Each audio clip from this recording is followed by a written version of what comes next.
कसं असतं माहिती आहे का, एखादा माणूस मोठा व्हायला किंवा आपला माणूस मोठा व्हायला तर आपलेच लोक आपल्याच लोकांचे पाय खेचत असतात। असं आपण आतापर्यंत बघितलेलं आहे।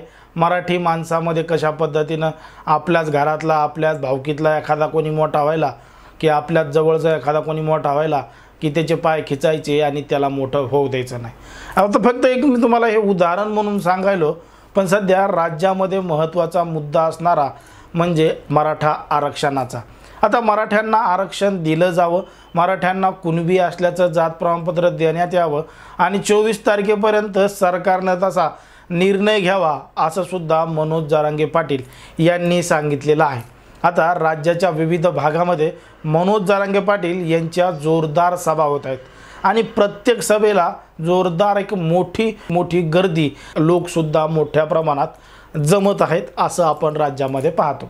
आता मराठ्यांना जे काही आरक्षण दिलं जाणार आहे ते कुणबी असल्याचं जात प्रमाणपत्रावर दिलं जाणार आहे, कारण की कुणबी हे अगोदरच ओबीसी मध्ये आहेत आणि त्यांना महाराष्ट्राच्या विविध भागामध्ये आरक्षण आहे।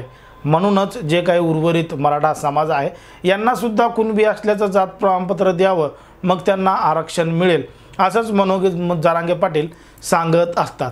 पण जसं आपण सुरुवातीला पाहिलं, मराठ्यांना आरक्षण मिळालं पाहिजे त्याला बाहेरचे तो लोक नाही पण आपलेच लोक इथं विरोध करताना दिसत आहेत।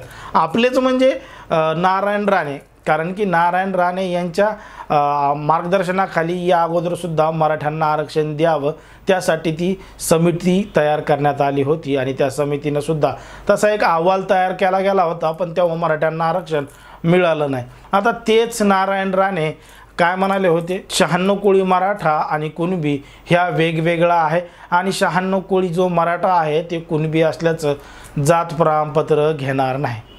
आता असं नारायण राणे बोलले आणि मग त्याच्यावर विविध प्रतिक्रिया उमटू लागल्या। आता एकनाथ शिंदे यांच्यासोबत असणारे आमदार शहाजी बापू पाटील हे फक्त पहिले त्यांच्या बोलण्यामुळे चर्चेत होते। आता एखाद्या आमदाराची ओळख ही त्याच्या मतदारसंघापुरती मर्यादित असते, नाहीतर मग जिल्ह्यापुरती मर्यादित असते, पण शहाजी बापू पाटील यांचं नाव मात्र पूर्ण राज्यामध्ये प्रसिद्ध झालं होतं, ते म्हणजे त्यांच्या बोलण्यामुळं। ते काय म्हणाले होते की काय झाडी, काय डोंगर, काय हॉटेल, हे अगदी गावरान भाषेमध्ये त्यांनी ते सगळं काही बोलून दाखवलं होतं आणि त्यांची कॉल रेकॉर्डिंग सोशल मीडियावर मोठ्या प्रमाणात व्हायरल झाली, कारण की शहाजी बापू पाटील जे आहेत ते अगदी मनमोकळ्या पद्धतीनं बोलत असतात। आता नारायण राणे तसं म्हणाले आणि मग इकडे शहाजी बापू पाटील हे नेमकं काय म्हणतायत बघा हा व्हिडिओ। 92 नाही, 96 नाही, 87 नाही, 88 नाही, सगळा मराठा सरसकट एक। ह्यात काय भेदभाव करू नका। ह्या जुन्या परंपरा होता, मी उच्च तू खाली संपलं, निघून गेलं। आता जपानची पोरगी अमेरिकेत पोरगं करायला लागले ना, अमेरिकेत आपली पोरगी लग्नाला निघून चालली, ही कुठं मानत बसू नका असलं काय तुम्ही। परिस्थिती अशी झालेली आहे की हा समाज उपजीविकेचं याचं साधन होतं जमीन, आणि 40 वर्षा पाठीमाग बॅकफुटला आपण शिवकालीन जरी गेलो तर ज्याच्याकडे जमीन ज्यादा तो गावातला सर्वात श्रीमंत माणूस गणला गेलेला आहे, ते आत्तापर्यंत। आता काय झालं, पंजाची जमीन 4 राज्यात 4 हिस्सानं वाटली, 4 राज्याची पुन्हा बापांना तुकडं झालं आणि आता पोरांना परत त्याचं तुकडं 1.5-2 पुढची पिढी, मी आता आपण भाषण मी बोलतोय तुम्ही ऐकताय, हे ज्या पुढच्या पिढीला 1.5-2-2.5 एकराच्या वर कुठल्याही मराठा पोरांना जमीन वाटणीला येत नाही, ही भयावह परिस्थिती आहे। त्यामुळं सरकारनं काही करून हे आरक्षण दिलं पाहिजे या भूमिकेचा मी आहे आणि जरांगेला या भूमिकेबाबत मी माझा त्याचवेळी पाठिंबा दर्शवतो। ऐकलं शहाजी बापू पाटील काय म्हणतायत?